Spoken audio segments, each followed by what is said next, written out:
It's unfortunate. That's all, folks.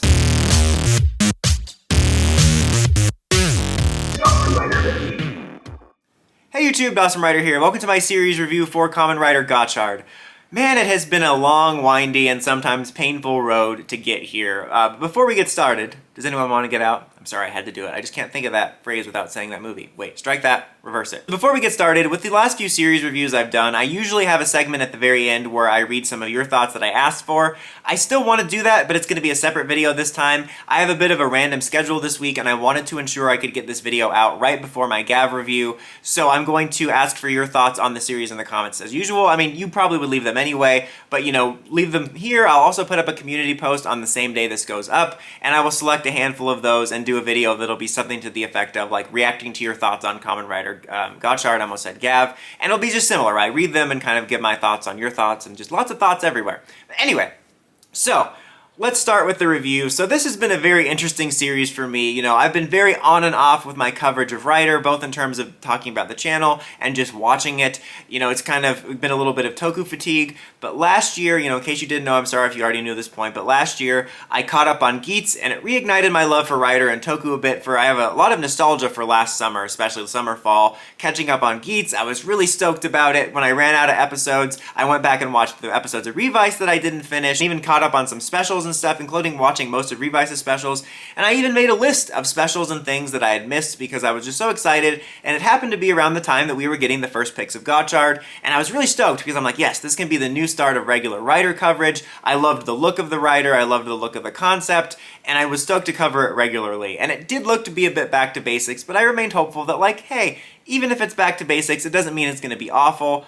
And then Gotchard just slowly wore down my spirit. Not that there aren't some things to enjoy, and I think there will be for other people, which I'll get into in a second, but it just kind of took all of the things I don't like about Rider and Toku and just kind of wore me down with them. And so it's been a tough year where, like, it's exactly opposite where I was last year, where I was super stoked about the new Rider and had this renewed enthusiasm, whereas now my enthusiasm's been kind of worn down a little bit, and I'm hopeful that Gav can bring me back in, but I'm also not as excited as I was last year. And before I get started into the main review, does anyone want to get out? I'm sorry, I had to say it again. Anyway, I'll just say that a lot of this is based on my personal perspective, and that's the way it is with any series, depending on what you bring into it. And for me, having been watching the show since Kiva now, and having seen every modern series from Kuga through present, you get tired of the formula a lot. And so this series being mostly just a lot of the formula and a checklist of the formula, it just wore me down. Like, I need something unique. Like, Geats was a little bit of a formula shakeup. Revice was fairly formulaic, but also I think had some unique things for its identity. And as I feel like Gotchard didn't have that, so for me, I just felt that it was so much of the same with not enough uniqueness, and so that's why I was a little bit harsher on it.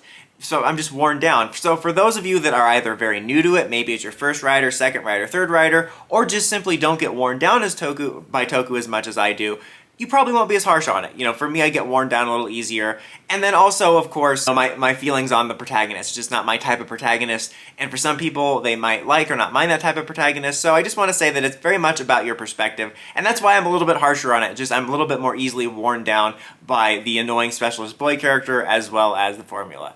But let's go ahead and get into it. I'm going to structure it the way I have been my last reviews, which is mainly positives and negatives. So starting with the positives, superficially, I thought the designs in this series were overall great. Like I just said, when I first saw the pictures when I was on my Rider high, I was super stoked because I loved the main suit from the get-go. I'm a sucker for a modern retro aesthetic. This was perfectly in line with that. All the ability forms are pretty cool as well. I'll be honest, the only ones I really remember are like the first Samurai one and the Hawk, Hawk Cactus one and 98 others. But mainly because they debuted them so fast, I didn't have a chance to like remember it. But I do remember really liking the designs, even ones like, oh, I remember the other one, the Rose like Siren one. That one wasn't my favorite, but I still appreciated the creativity of it. UFO and Rex, even though they're a little bulkier and goofier, I like those for what they were.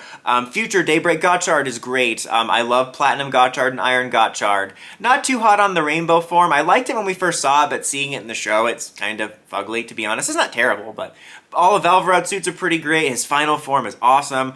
I was not a fan of Rin's final form. I thought it was pretty fugly looking, to be honest. I think her worst suit, but her other two, absolutely great. Absolutely fantastic. Dredd's got a great suit. I love the way his power-ups work. So just some really great top-tier designs. It's very unfortunate that I'm not a bigger fan of the series because I love the designs. It's kind of funny how many series there are like that, like this or Zero One or Ninja, where I love the suit designs, I'm just not a fan of the show. I also really do love the concept of the chemis and the cards. I think there was a lot of good stuff there that I think had potential. It's kind of always funny, I find, when reviewers don't like something. One of the positives is usually, I love the concept, but yeah, that's kind of where I'm at with that. Really liked parts of Valvarod's character and arc. You know, I think that early on he was something I kind of liked, even though he was the most generic kind of like badass rival character, but at least he was a nice contrast to Hotaro's twerpiness. I think the strongest stuff in the series, or at least some of the strongest stuff, was his later arcs when he became a writer, his relationship with Kyoka, and I think that their chemistry and relationship was the most believable to me. Everyone else felt mostly like a Toku caricature, but their scenes and moments were really nice, and I think overall, like, his story and some of his backstory were some of the episodes I enjoyed most. I think his last little arc where he got his badass final form was very generic stuff, like, oh, I hate how much I respect the twerp main character now, but for the most part, a lot of his episodes were higher points, especially the episodes where we delved into his backstory and he became a writer, so there was some strong points there. I also think an early on strong point, and a fairly consistent strong point, was the original trio of villains. I thought that they were kind of the strongest performance in a lot of ways, some of the more interesting characters. I'll get into this more in the mixed and negative, but I wish we didn't have sort of redemption arcs in a way for all of them, but I thought they were a strong, consistent suit for the series, especially early on when I started to really not like the series. I always enjoyed them, and I always felt that they were pretty competent villains. Like, they had the upper hand on the characters fairly often, especially in the first half. It's kind of unfortunate, not that they got lost in the shuffle, but that their storyline kind of got lost in the sense that they weren't so much a villain focus when we started bringing in Greyon and the other villains. But I always did like them, and I think that they were a stronger point in the series. I also thought, again, kind of going back into the potential, I thought the mythology was pretty interesting. I thought there was some interesting stuff that was like seeded throughout the show, especially later on with some of the reveals and how the chemis were created and stuff like that. I never felt like I was fully invested in it. It was kind of more like when they brought it up, I'm like, oh, I really like the idea of this. And just, I saw a lot of potential with the mythology, and I thought there were some interesting ideas there. And just for like the last main positive, I guess I'll say that the last stretch of episodes, even though I felt the plots were kind of going all over the place, was at least decently entertaining, and I thought the show wrapped up in a way that was unexpected, in the sense I thought it was going to be kumbaya, humans and chemis forever, but they kind of have this weird new digital world, and also they left the original trio of villains dead, which I was surprised by, and so I was pleasantly surprised it wasn't as cliche as I thought. Now, getting into the mixed aspects. Now, I think my number one mixed aspect is Legend, because I had such a mixed relationship in general with his inclusion. Like, I remember we got that early rumor there was going to be something Decade related involved. I don't remember whether it was Legend himself or Decade was being resurrected or whatever, and I don't even remember whether it was when the series was just starting or before it started. But I remember I had my typical, you know, I'm a cranky old man of the Toku fandom. I was like, God, more team-up crossover crap. I don't want it. I don't want it. I'm going home. But then, when it came time for it to happen, I was kind of excited because it was at the point where Gotchard was primarily filler and there wasn't anything going on. So I was kind of excited for something to happen. And then, of course, the first appearances were little webisodes, but I enjoyed those. I enjoyed them for what they were. I still question why we were doing this. I keep seeing people saying it was celebrating the 5th anniversary of Reiwa, but I feel like usually when they do something like that, there's a bunch of promotional material, like celebrating this and with like a 20th or 10th or 5th logo, but it just felt random. Like, it felt so randomly shoved in there. Like, it was okay for the side story, but it was just so weird we were doing this, and I felt everything about the concept of Legend and the character was really cool. I thought he was a really unique take on the jerkish sort of character, that I'm like, this is kind of a waste. I wouldn't mind seeing this for the next Decade or Geo-esque anniversary series. It felt like a waste to do this. So it was mixed feelings, because for the most part it entertained me, but I felt like it was a waste and it was weirdly shoehorned in there. I think it would have worked better if it was solely the webisodes and then we did some sort of movie later. I'm sure he's gonna, has he already been in a movie? I kind of lost track of the Toku movies, but you know what I mean. I think him randomly then being in the series, while a more entertaining set of episodes than we usually get, felt just so weird, and Gotchard already has so many plates spinning. This just added another layer of messiness, and then you had the foreshadowing of bringing back Daybreak in the end of his episode, which wound up just being saved for the movie, which I'll get into in a bit. But I don't know, like, I enjoyed his stuff because it was something more entertaining that was happening, and I liked his character.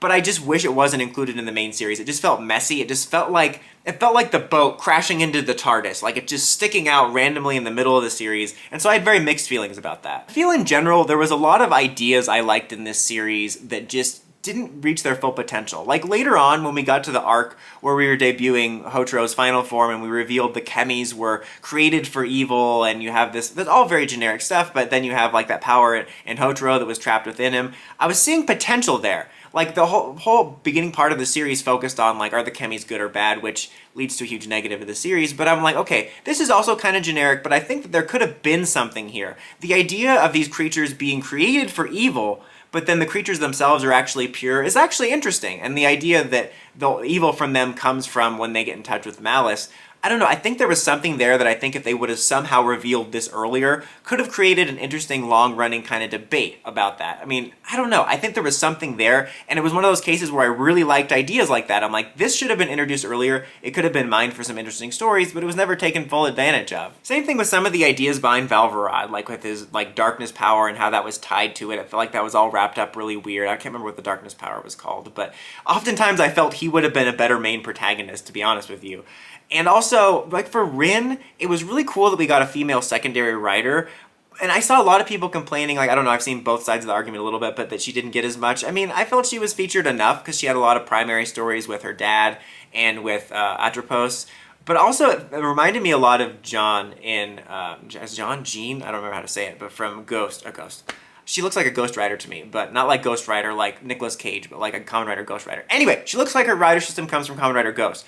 Jean from this series, Revice, reminded me of that, where I liked her character actually in that series a lot. I thought she was the voice of reason. I liked that her ultimate sort of demon motivation was her insecurities. But, that being said, I felt a lot of her storyline revolved around being about other people. And so I felt Rin's storyline primarily either being about her dad or about Atropos. It felt very similar to the fact that a lot of Jean's story felt like it was about, what was her name?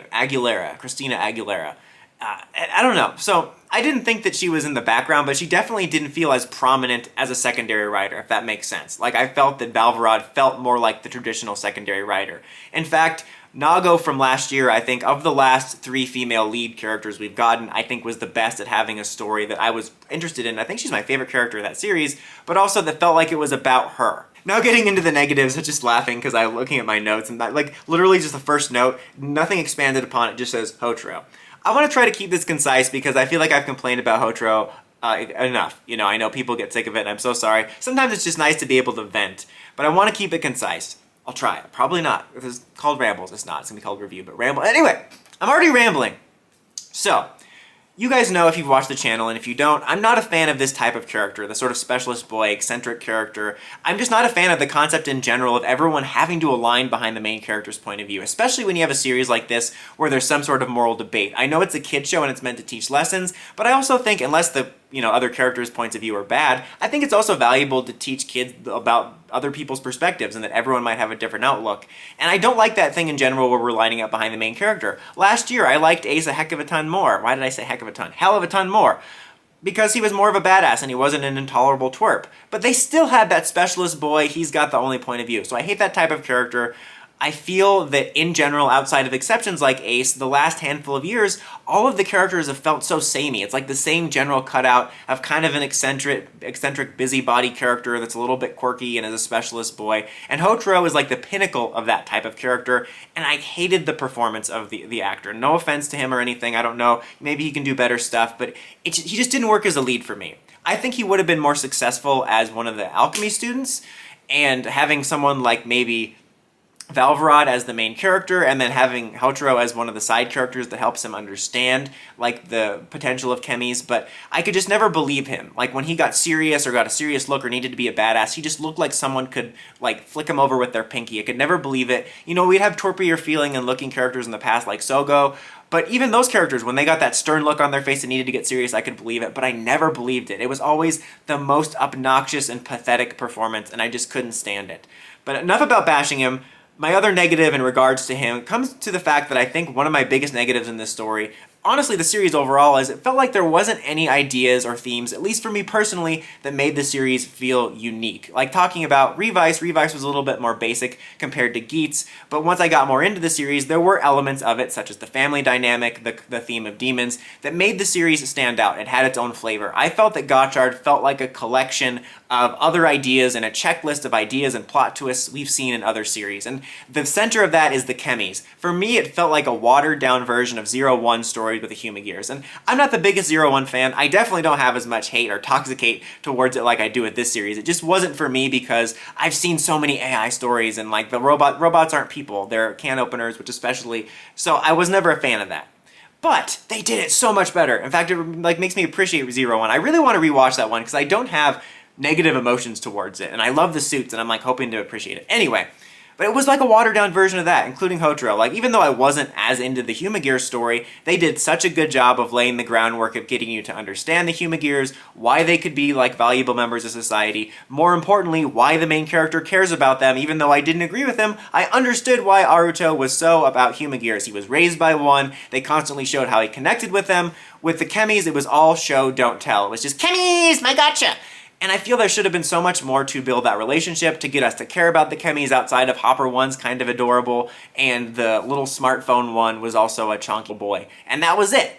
I feel like there should have been so much more with that, and some sort of way to make the debate interesting and unique. It just felt like a watered-down version, and the most work they did on that later would be like, oh, well, he met them when he was little. So like that's enough backstory, right? It's so many elements of that were just generic twists and turns that felt like they were a checklist of things Rider has done, and I felt like this felt just so much like a lesser version of Zero-One. And even though, again, I wasn't a fan of that, they did such a better job of laying the groundwork of why you should be invested in the Humagears story, especially for the main character. Also want to note that Aruto is a good example of a character that I'm not a fan of that type of character. He wasn't my favorite thing about that. But the actor did a good job with it. He made me laugh a bunch of times. He was decently likable. It wasn't anything that dragged the show down for me. Again, I hate to keep harping on Hotaro, but I just want to say that was one of the main points is I felt that this was an overall very generic series, but I think that if Hotaro wasn't dragging it down for me, it would have made it a much easier watch. Speaking of the plots, I felt that this series had too many plates spinning when you really think about it. You know, you have the core Chemi storyline, moral debate, the mystery around that,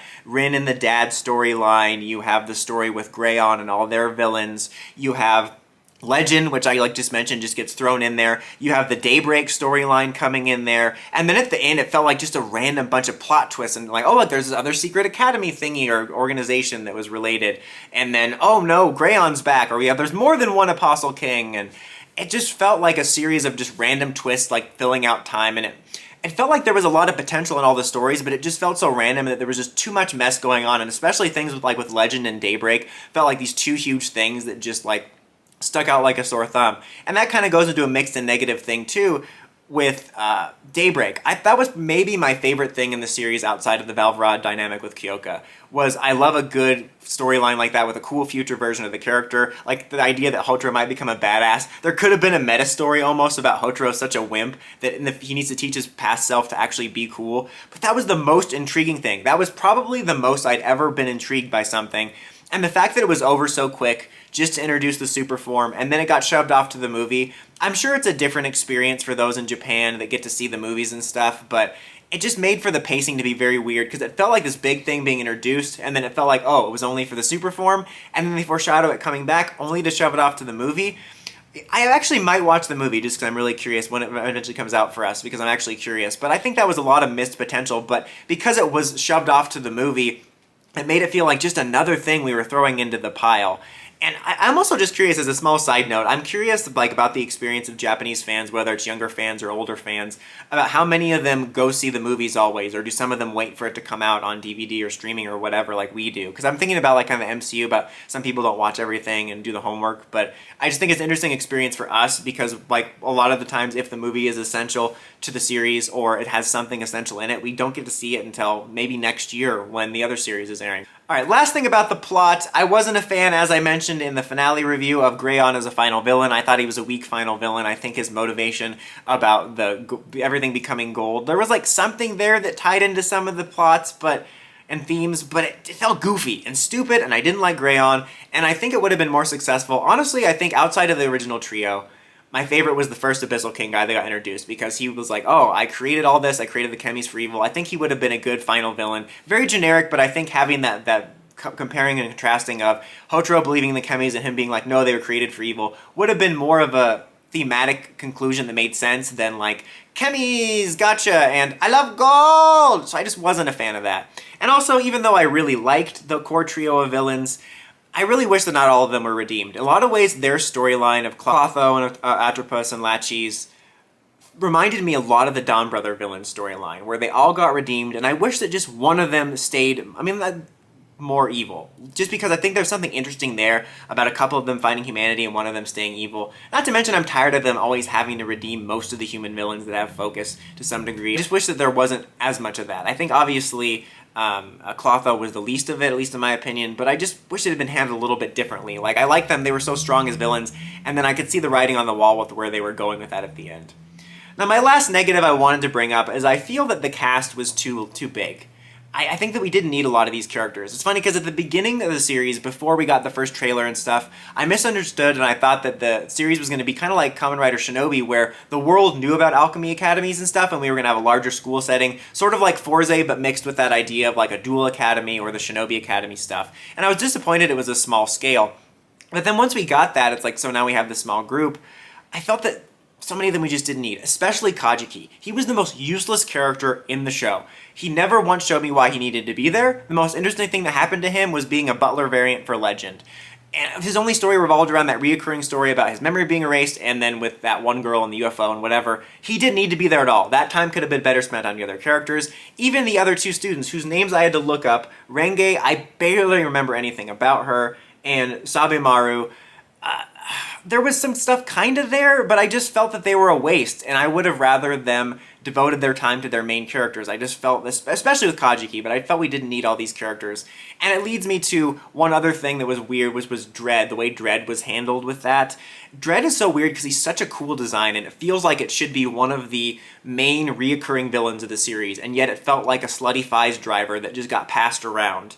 And it almost felt like, and I know this probably isn't what happened, but we all know that the show is a slave to the toy release schedule, but it almost felt like Bandai was like, all right, we got the Dredd stuff, you guys ready? And they're like, oh crap. So they randomly give it to Sabemaru, who I just kept calling the iPad kid in my head. And there was some kind of interesting stuff there, with like the idea of he doesn't have a voice, and then they're taking away his voice already, so it's like this loss of agency. But they fast-tracked this bond between him and Hotaro, which felt like it was never really brought up more outside of the kumbaya of the group. And it was just so rushed and random, and anything that was interesting there was quickly swept under the rug when we solved it, and then it just kind of passed around, and I wish that we had more of a solid user of it. I think the most solid user felt like it was Minato, because I think that would have been the perfect place to debut it, because you have this big reveal of, oh, our professor is betraying us, and then he has this sick villain rider design. That was when it felt most like the person it belonged with for the time. I didn't mind Clotho getting it later, but it just felt like it was just a symptom of it passing around between all these random characters, and it just reminded me that the cast felt too bloated, or at least, you know, I wouldn't even mind these characters being in there, but it felt like they weren't taken advantage of. Like, it felt like Renge and Sabemaru and Kajiki either didn't need to be there, or they could have been cut out and I wouldn't have missed anything. But so overall, guys, this was not a great experience for me. It's very unfortunate, because for me, like I said, outside of maybe something like Daybreak, which had potential, it never felt like there was anything that gave the series its own flavor. I think that it's maybe too extreme to say it felt like it was written by AI, but it definitely felt like it was a list of writer cliches that were just checked off and put into the show. I didn't feel like there was anything that had its own unique flair or flavor. Like, if you wanted me to wear these pieces of flair, you should have said it. I just felt like it was so generic and like just a checklist of the things I don't like about Rider or would annoy me about Rider, which was like a stark contrast to Geats. And combine that with a protagonist I hated just resulted in a bad experience for me. And again, those of you that aren't as easily worn down or can connect with the characters, or maybe it's your first or second Rider series, I don't think it was necessarily an awful show. I don't think it was like the worst thing I've ever seen. It's just, for me, I've seen it all before, and there was nothing for me to latch onto. And so that colored my experience for sure, but I don't think necessarily it's a show that is like, I would say, oh my god, every frame was awful. I think that if you are more receptive to things, or you're early on, and you know, you haven't seen a lot of these cliches, you might enjoy yourself, you know. But for me though, the series was a 2 out of 5. It just wasn't my thing. I really hope Gav is better. It's unfortunate that this series just wore down the enthusiasm I built up. Like, it sucks. I'm so nostalgic for last summer, fall, when I was really into that toku vibe, even like browsing like Ami Ami and Mandarake for figure arts and stuff, and now it just like killed my enthusiasm. I'm a little bit in more of a toku vibe right now because I'm rewatching some of things for an upcoming ranking video, and I'm just hoping that I'm hoping Gav can at least be like Boom Boonger, where I enjoy it enough. It's nothing revolutionary, but I enjoy it enough and it's got enough of its own flavor to feel unique. But as I said at the beginning of the video, let me know your guys' thoughts on the overall series in the comments, and I will put up a community post, and I will pick a handful of those to react in a video. But until next time, guys, thanks for sticking with me. I know I complained about Hotaro a lot. I'm so sorry. I hope next year is better, or this next series is better. Until next time, don't forget to like, comment, subscribe, and climb the steps and ring that bell to get notifications for my videos. Dawson Rider, signing out.